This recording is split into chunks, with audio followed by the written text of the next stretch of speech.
Hi, welcome back to the Dave Palmer Show. And in this episode, I have a best-selling author of 6 books that has sold hundreds and thousands of copies.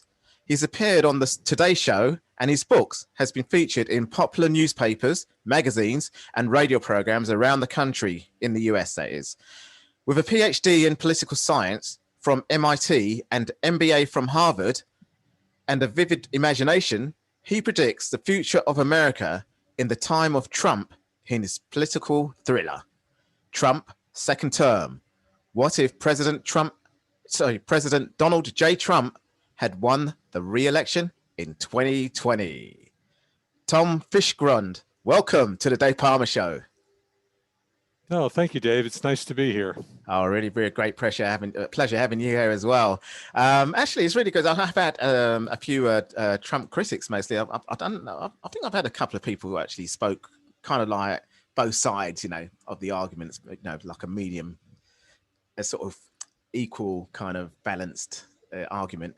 But this is quite interesting because this is kind of like, but what if he did win? And it really almost looked that way, didn't it?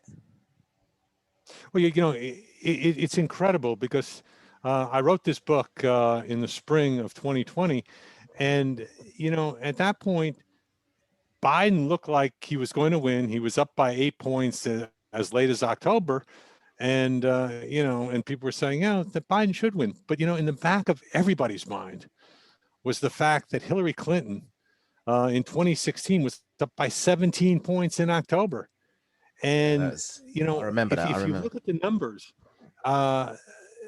Trump came that close to winning. In fact, if Trump had won 105,000 votes more in only 3 states, he'd be president today. And so, I was saying, but, what if he does win? And it clearly in the fall was not absolutely certain that Biden would win. So I sat down and said, well, let's take a look at what Trump has done, what he said, and then what would be the logical extension of a Trump victory in November of 2020. And it was kind of fascinating to think about. And as I was thinking about it, your program focuses a lot on change.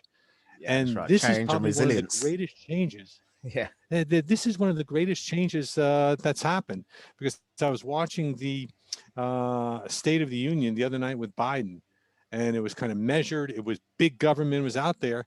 And then you were watching clips of Trump, and it was like a sea change from one to the other. Yeah. Well, I mean, it kind of looked like that 4 years ago, 2016, even during the primaries. Trump was very low down at the beginning of the Republican primaries as well. He wasn't really doing well at the beginning of that. And then all of a sudden, he kind of picked up the same kind of situation. And then same thing happened, like you said, with Hillary Clinton. I think he's yeah, go on.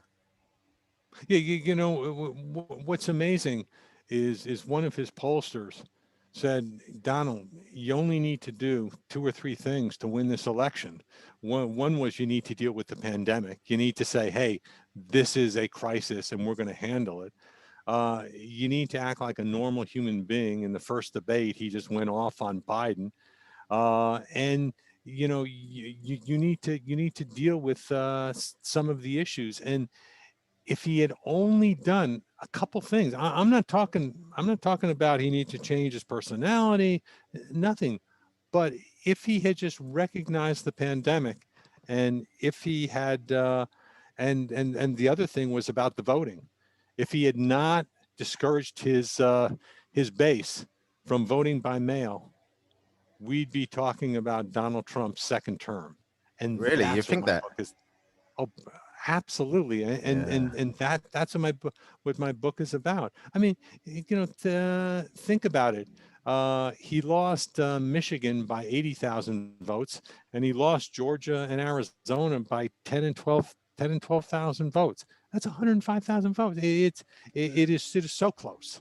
I think it was decided in Pennsylvania, though, wasn't it? Or Philadelphia was upcoming.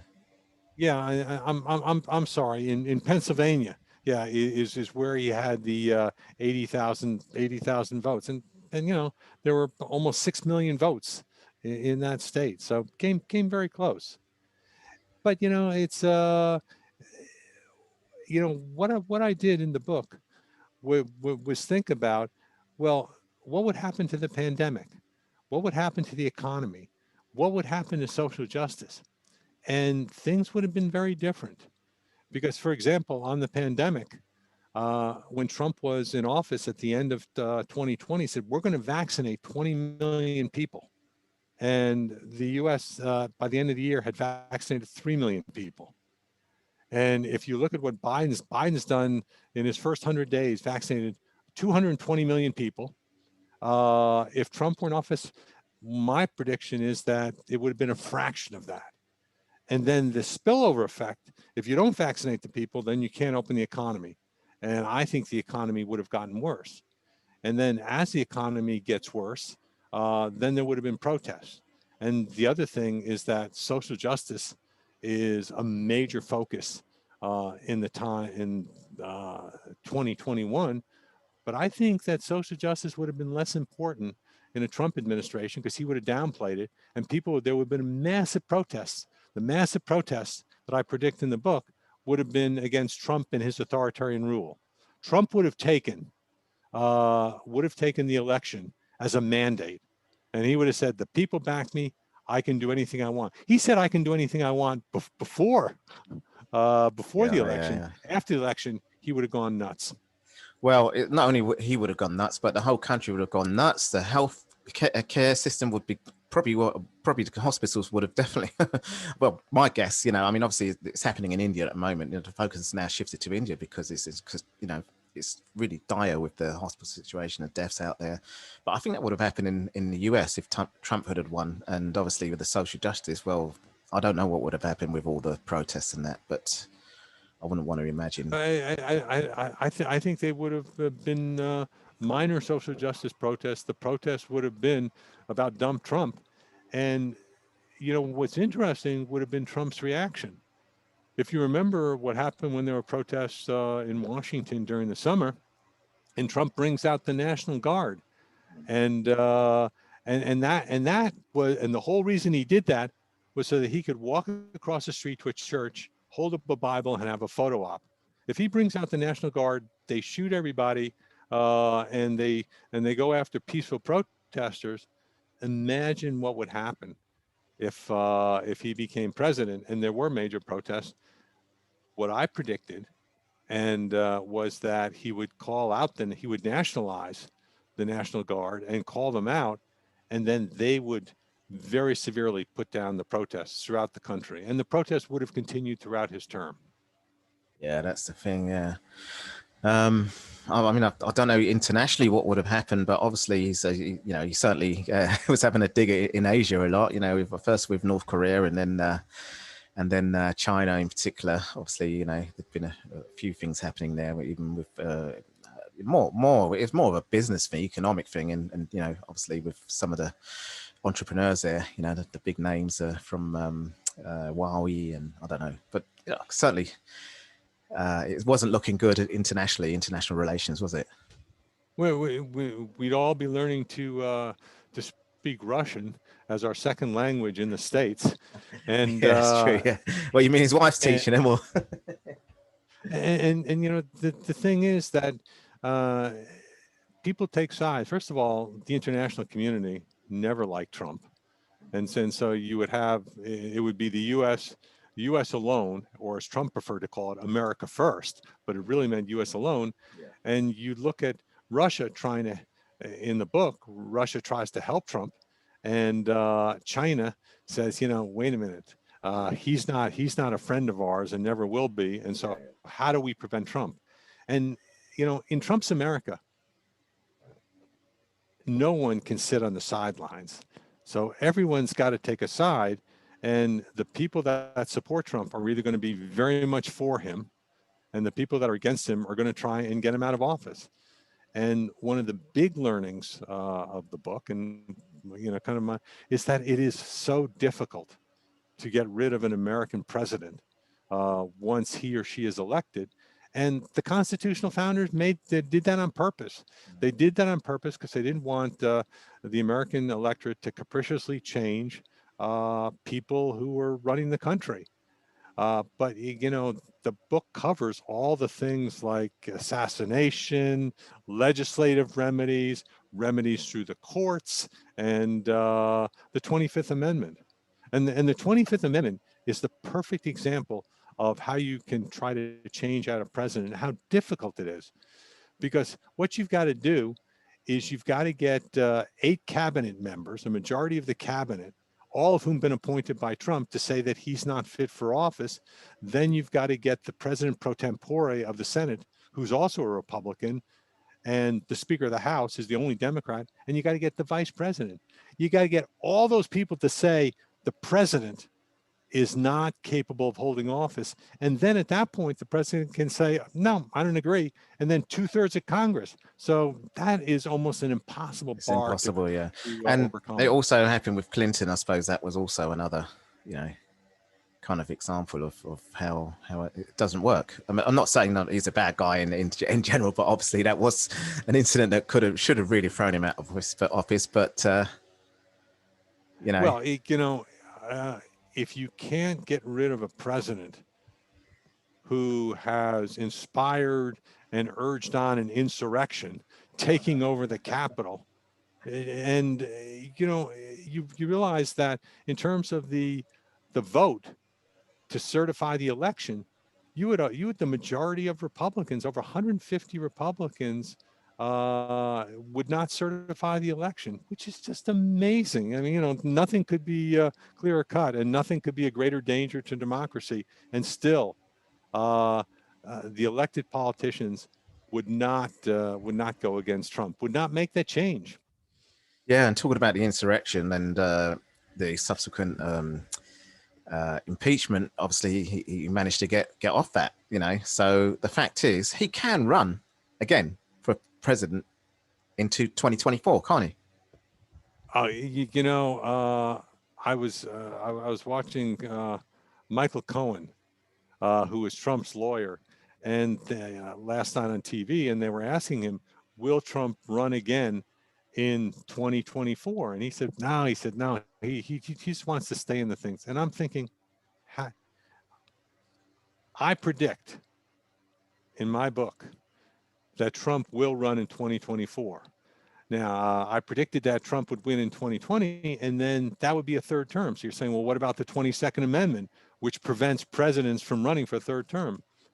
You got to remember that even though it's unconstitutional, what would happen in Trump's second term would be that he would, I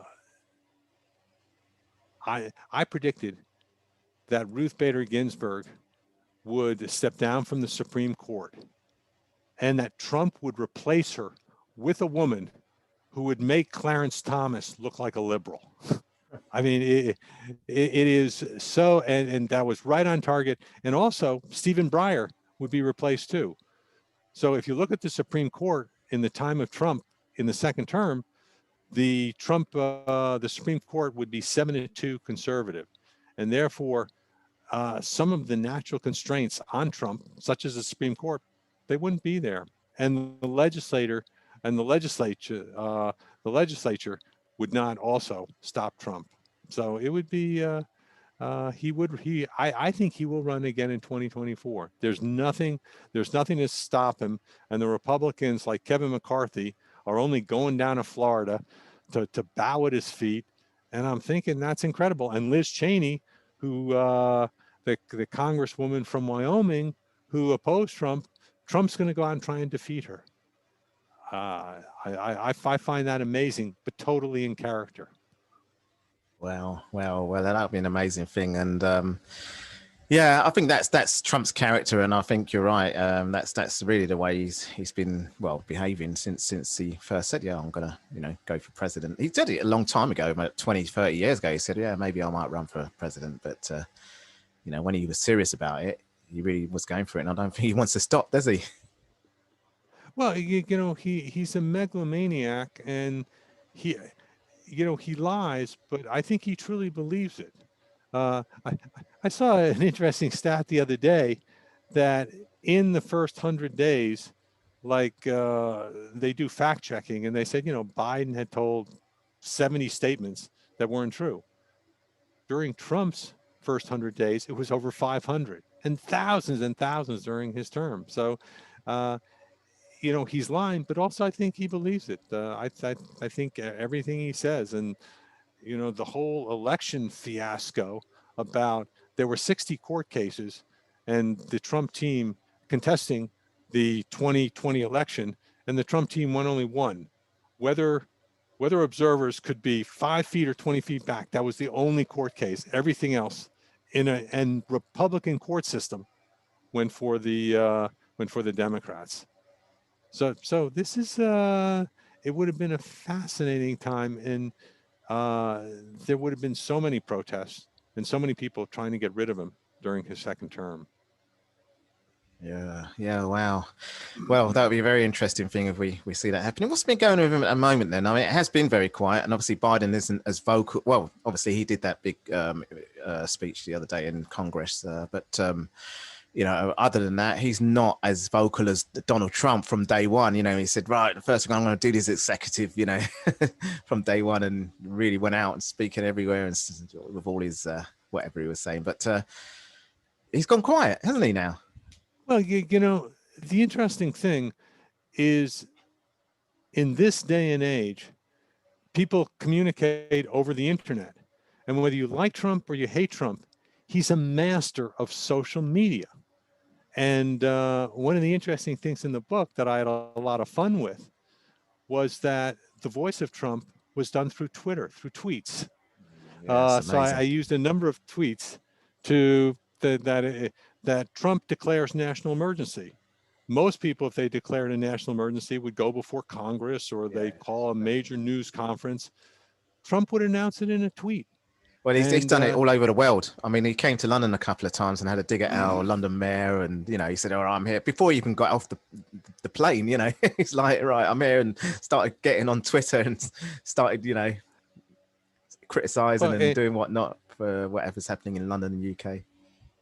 And the funny thing was that as I wrote up the tweets for the book, I had some friends proofing, and they said, "Wait a minute, Tom, you did this wrong.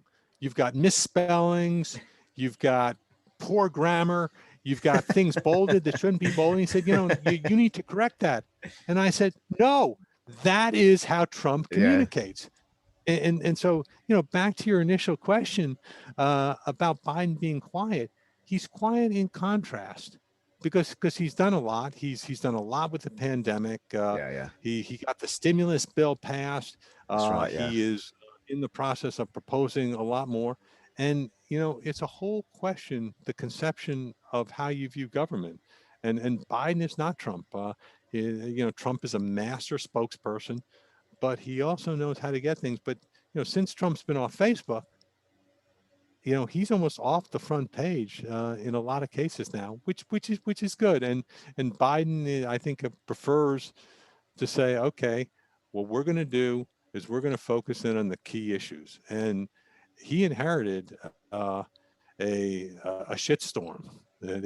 He really inherited things which needed to be fixed: the pandemic, the economy, social justice, and the political division in this country, which I am surprised just how divided things remain. And within the Republican Party, there is a lot of divisiveness.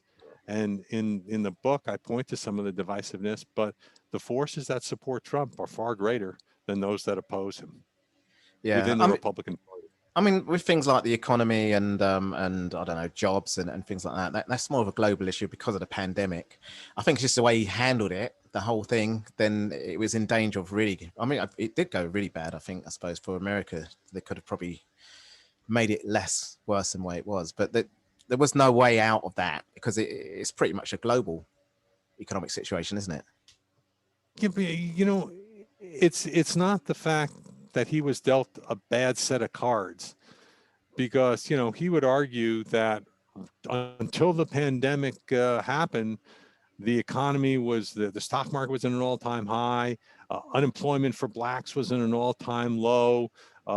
Things were going, there was a major tax cut, and that was the argument.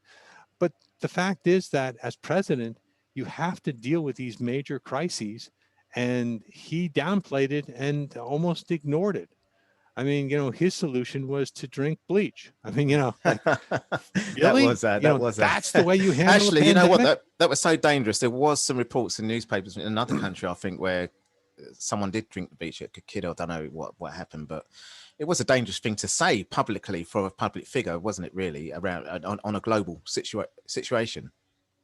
In writing this book, the funny thing was, I tried to think of like really outrageous and outlandish things and then write them up, because I mean, that's what authors do. You want to, and then in hindsight, I said, I wasn't crazy enough. I should have been even more crazy. For example, if I had told you last year that the president would encourage an insurrection at the Capitol, you would have said, wait a minute, you're out of your mind. That'll never happen. But it did happen. And, the pandemic, I think that, that Trump made it a lot worse. It didn't have to be nearly as bad, especially in a rich country like the US, where we had a lot of things. And, even it was interesting what Trump said. Well, I back the support of the development of vaccines. But, the fact of the matter is, if you look into it, because I heard the president of Moderna speak, that Moderna started working on the vaccine in mid-January. They had the moment they heard the Chinese were there was a virus in China. Moderna got together their forces. We're going to work on this. In February, mid-February, they had developed a vaccine. By mid-March, they had trials going on, and in mid-May, Trump began Operation Warp Speed. The timeline. This is in 2020. In 2020, the timeline just indicates that Trump did help finance it, but he was not nearly as indispensable. The vaccine would have been developed regardless, because Moderna, had their vaccine developed before had it developed and in trial before Operation Warp Speed. Yeah. Well, we had a chat earlier, and you mentioned that you wrote this. You actually wrote this book before the actual elections was decided. So how did that work? That you wrote a book about what if Trump won when he wasn't even decided yet? Well, I was thinking that there was a great possibility that this could happen, and therefore, what are some of the things that would be done and would happen? And one of the things is that the Chinese who hate Trump, they would say, well, how do we prevent this guy from being elected? And so one of the things is the Chinese are very good at hacking, and they would have a group of hackers. They would use some of their people in the US, and then the way they would prevent, they would get cooperation from some of their students at MIT, at Harvard, at Stanford, at Caltech, would be they threatened their people, their relatives in China.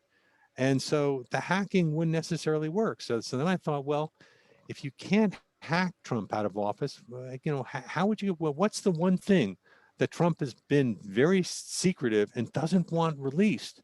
And it's obviously his taxes. Yeah, that's right. But it did get released. Well, pardon? It did get released, didn't it? They weren't released in early 2020 when I wrote the book. Yeah, that's true. Yeah, so then you say, well, how do you get Trump's taxes? And you get them the way that anything else is done. You buy them, and the Chinese could, in the book, the Chinese put $25 million to pay off somebody. You're not going to get it at the IRS, but there is his accounting firm where $25 million would go a long way. And so the Chinese in the book go to Trump and say, hey, look, we want to be your friend. And, Trump in the book makes the thing that would piss off the Chinese more than anything else, which is recognize Taiwan, which is like the the Chinese recognizing Texas as an independent. So, Yeah, yeah. so what they would do is they would say, look, we want to play ball with you. We can't, we know that your taxes are now available. They have the tax in hand, and we could release them, but we'd prefer not to. And Trump, in typical fashion, would say, get the hell out of my office. We're not going to do it. So in the book, the taxes are released, and the Democrats are, and the media is overjoyed.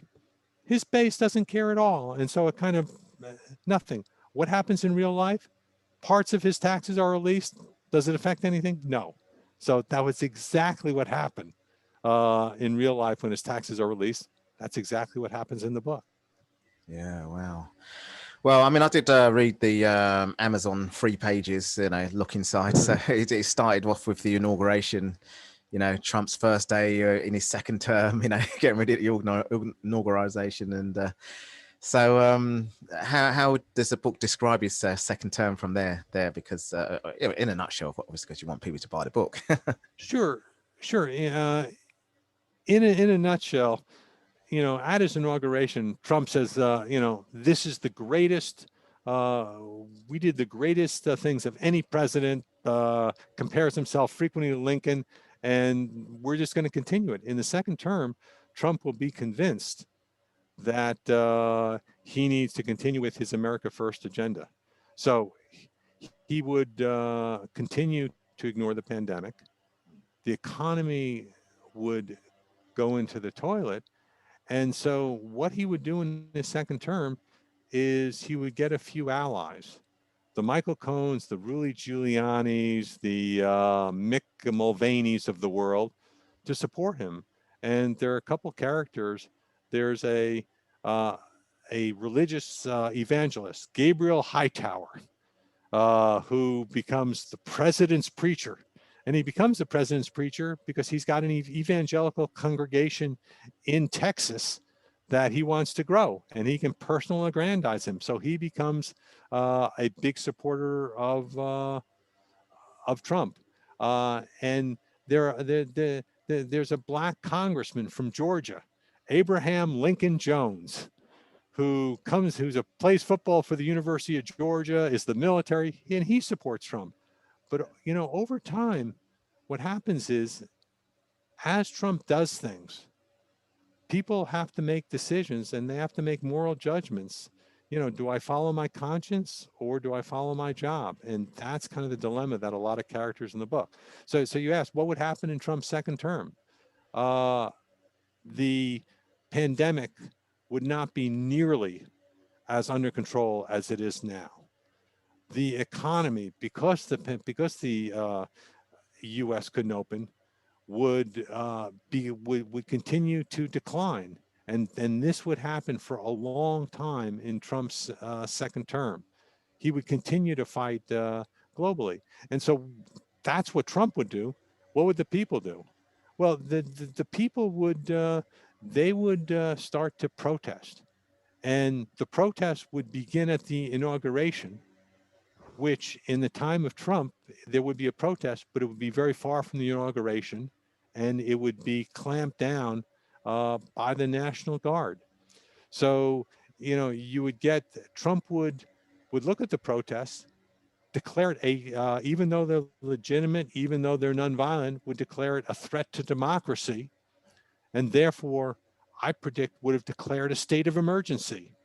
And from a state of emergency, you call up the National Guard, and anytime there's a protest, you send troops in, and you send them in very heavily. Without giving away too much of the book, declaring martial law and suspending habeas corpus, the right to a fair and speedy trial, those would all be under threats. So that's what Trump would do. And then you get the thing of how would the people react? And there is a large group of people that would say, how do we get rid of him? Mitt Romney would say, well, we need to curtail we need to use the legislative power to curtail the president's power. You get the bureaucracy. that would start to do what they do best and slow things down. And when there's an order coming down from the president, they would say, well, we need to think about it. We need to, et cetera, et cetera. And the president would get rid of people. And, there's a great character in the book who's the inspector general of the Justice Department. And the inspector general of the Justice Department, people come to him and say, look, the president is favoring his own people. There's a lot of corruption. You need to investigate it. And the inspector general, thinking, if I investigate it, the president potentially will get rid of me. And not potentially, he will get rid of me. So then what good am I? And if I don't investigate, I'm not doing my job. So those are the kinds of things that, people are, do I want my job, or do I want to, kind of do what's right? And, Yeah. and one of the things is I follow this through ordinary citizens. And there's an ordinary citizen, John Gillespie, who is in Atlanta and who is for the president. And his wife and kids hate the president, but he supports him. He's making 200 grand a year. He lives in a nice head in a wealthy suburb of Atlanta. And when people say, well, the president, is making all these crazy statements and he's against immigration, he goes, yeah, but his bark is worse than the bite. And then he goes in through a metamorphosis. And the metamorphosis happens because what happens to all people. He's very pro-president while he's living at the high life and he's got a great job. And then as the economy goes down, he loses his job. That's, it's Stalin used to say that if 1 million people die, it's a statistic. If one person dies, it's a tragedy. I can see you got help there. Yeah. So yeah, it's my daughter. She's getting ready for me to play with her in about 10 minutes. So yeah. Well, yeah. But all I'm saying is that, as the guy loses his job, and then as the president goes after all the immigrants, he's going to deport 11 million immigrants. It didn't affect him until till his cleaning lady is arrested under the deportation. But the final straw, and it's very appropriate that your daughter shows up, the final straw that causes this normal citizen to become very anti-Trump is he's at a rally with his wife and his kids get picked up and jailed, and they're put in detention, and there's no trial, and they're not going to be released. Then when the president affects your kids, then that's when he becomes very anti-Trump. Yeah, and he did do some really nasty stuff with immigrant children as well. And we don't even want to go back to that. But let's put a question to you. Do you think that if it wasn't for the coronavirus, and I'm not going to bring up the protest because that could have happened at any time, that video could have been shown at a different president, or that's a different kind of situation. But with the coronavirus, that's global. It caused economic job losses, etc. The health situation. If it wasn't for that, do you think he would have won? I hate to say it, but absolutely, because things, it's all in the eye of the beholder. There are a lot of people that said the tax cut was great. 83% of the tax cut went to the rich. But his supporters said, yeah, things are going great. And the coronavirus turned an economy that was working well into the largest job losses, rivaling the Depression. And it also strained the health system. So, I think without that, and what I find amazing, to two things I find amazing is that even with the pandemic, if Trump had not railed on Biden, and if Trump had just come out and said, hey, you need to wear a mask and you need to get vaccinated and we're going to do something, he still could have become president. And the other thing that just blows my mind is that you've got you've got people like John Boehner, who was Speaker of the House, and you've got Mick Mulvaney, and both of them are highly critical of Trump after the insurrection because they said Trump did cause it, and despite everything that Trump did, and despite how critical John Boehner is, they said, "Who did you vote for in 2020?" And he goes, "Trump." And then they asked Mick Mulvaney, who was Trump's chief of staff, who said, "Yeah, Trump was really responsible for people storming the Capitol, beating up policemen, sitting in Pelosi's chair, and trying to disrupt the constitutional mandate of the American Congress." They said, "Who would you vote for in 2024?" And Mulvaney says, "Trump." Well, yeah. How could that happen?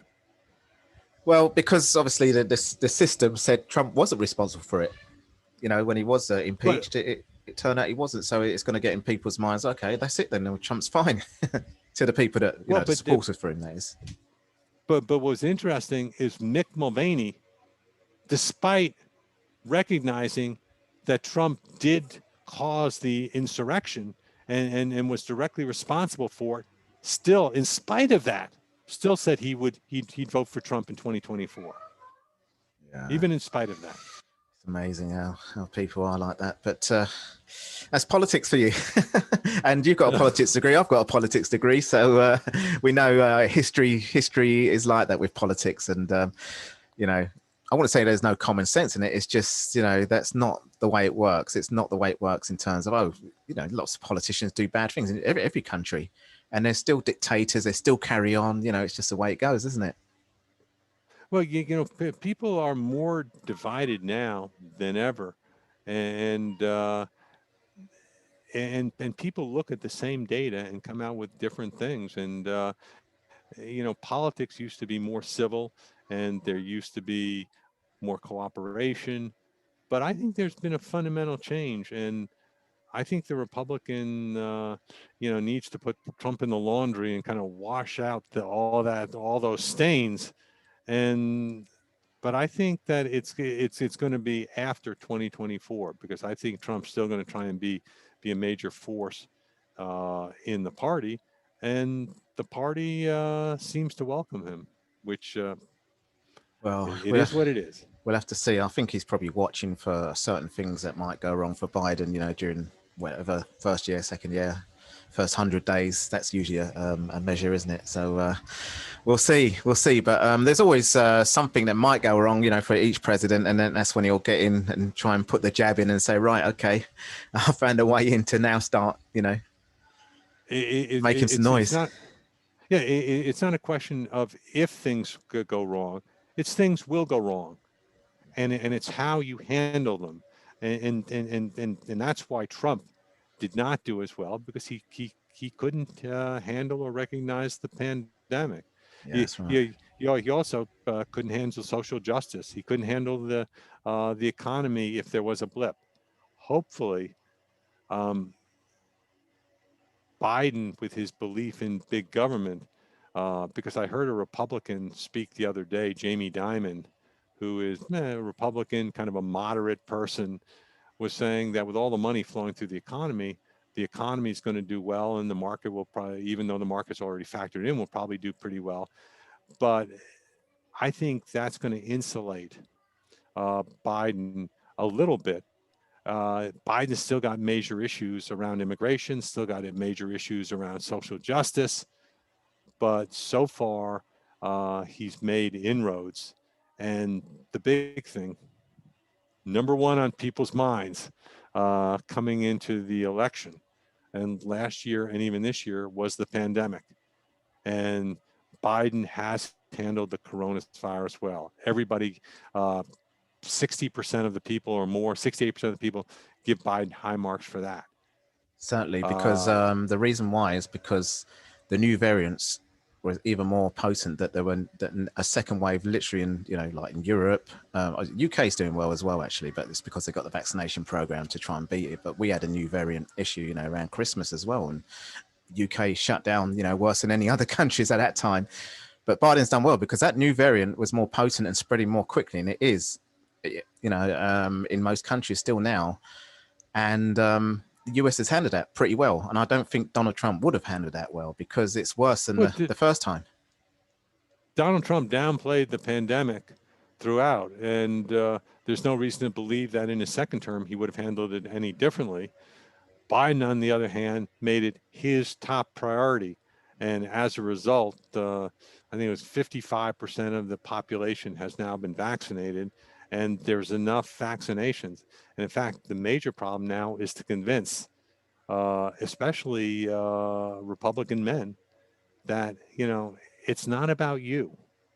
It's about for the good of the country. And for the good of the country, people need to get their vaccinations.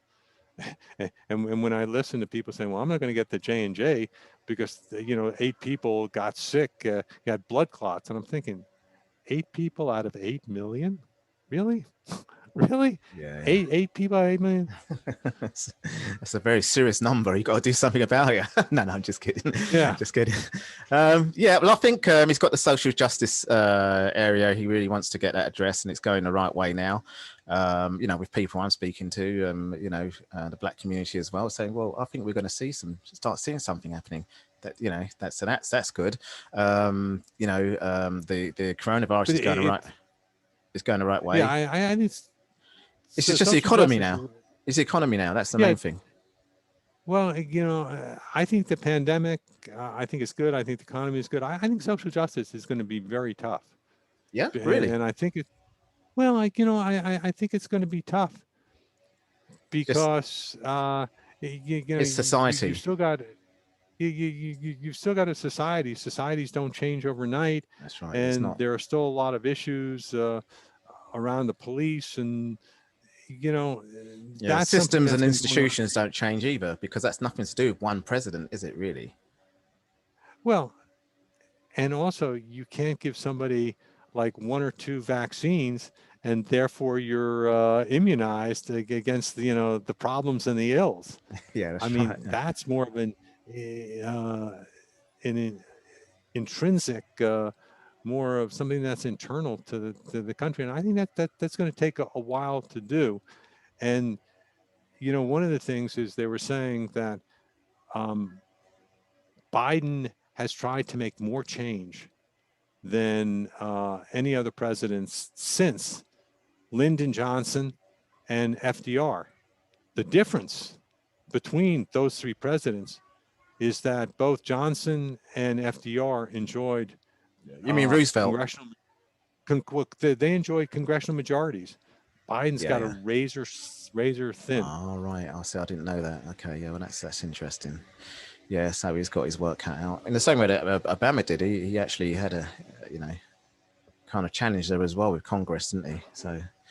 Well, he did. And the lesson of Obama for Biden is that, anything you want to get done, you got to get done in your first term, because, the party out of office generally wins in some of the off terms in the next election. So, Biden's trying to get as much done now as he can.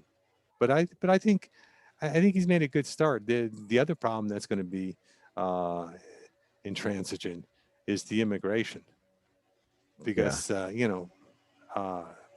23,000 kids at the border. The system was not designed for that, and it's coming off a system that was dismantled on the previous president. So that's another problem. There are still major issues that he's got to deal with. But hey, you get the pandemic under control, you get the economy open and moving, and then you can deal with some of those other problems. Wow. You deal with them at the same time. Not saying wait, but I think that will enable the Biden administration to focus more on those problems with the pandemic more under control. Yeah. I mean, most presidents would just say, "Oh, what work we've got to be done here." I think Trump didn't think that. He had his own agenda and really wanted to go out with a kind of gigantic rocket. What do you call it? The wrecking ball, and wreck the system to the way he wants it. He didn't really care. I've got a lot of conservative friends, and as I talk with my friends, I say, this is the difference. In one day in October, this is what Trump focused in on. One day in October, mind you, was first of all, Trump praised QAnon supporters, said that he appreciates their support and that they like me very much. So that was one thing, praising white supremacists. Second thing was he wanted to swap Puerto Rico for Greenland. You go, what? Wanted to swap. And then the third thing is they said to him, on the basis of democracy, will you accept the results of the election if you lose? And he couldn't answer that. And I'm saying this is one day, that would be enough problems and enough, misstatements for any president for a 4-year term. That was one day in the life of Trump. Yeah. Wow. Well, we'll wait and see, and then see what happens, and if he really will try and go for 2024. But it has been interesting. It was interesting times while he was there, and certainly in the past year or so. But thanks a lot anyway for coming on the show. How do people get hold of your book? What if President Trump had won the re-election? Yeah, go on Amazon. Trump's second term. By Tom Fischgrund, What If President Donald J. Trump Had Won Re-election in 2020?